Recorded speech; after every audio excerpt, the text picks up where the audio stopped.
Hi guys! Good evening everyone. So, ang gagawin ko ngayon is magluluto ako ng pork menudo. So, yan guys. Ito ang aking mga ingredients. So, meron tayo ditong pasas, green peas, carrots, potato, and then hotdog. Tapos, ang ginamit ko ngayon na karne is belly, pork belly. Mahilig ako sa pork belly guys. And then may nakachop na tayo dito na garlic and then onion. So yun guys. At saka syempre hindi makakompleto yung ating menudo kung walang tomato paste. Tomato paste yung ginagamit ko kasi hindi siya maasim. So yun.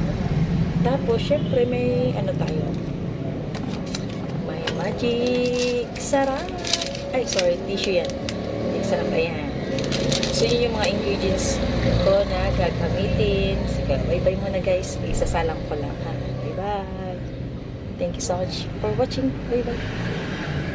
Ayan po, nakasaute po siya sa garlic and then onion para matanggal po yung amoy ng karne. Yung parang malansa. Ayan, nag-add po tayo ng konting tubig lang po. Gusto ko lang siyang, yung karne niya is lumambot lang bago tayo mag-add ng gulay. So yun, siguro ano lang, mga 5 minutes lang natin pakukulang. Takpan muna natin guys. So ayan guys, inad ko na lahat ng ingredients, gulay, lahat na, pati yung sauce niya. So imikos-mikos na lang natin guys.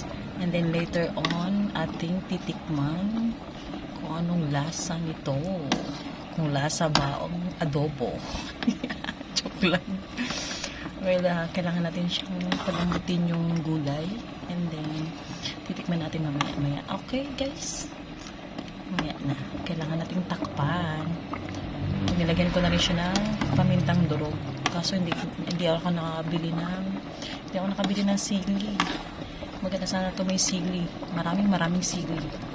Kaso wala. So, yan na muna. Sana masarap. Thanks for watching. Bye-bye.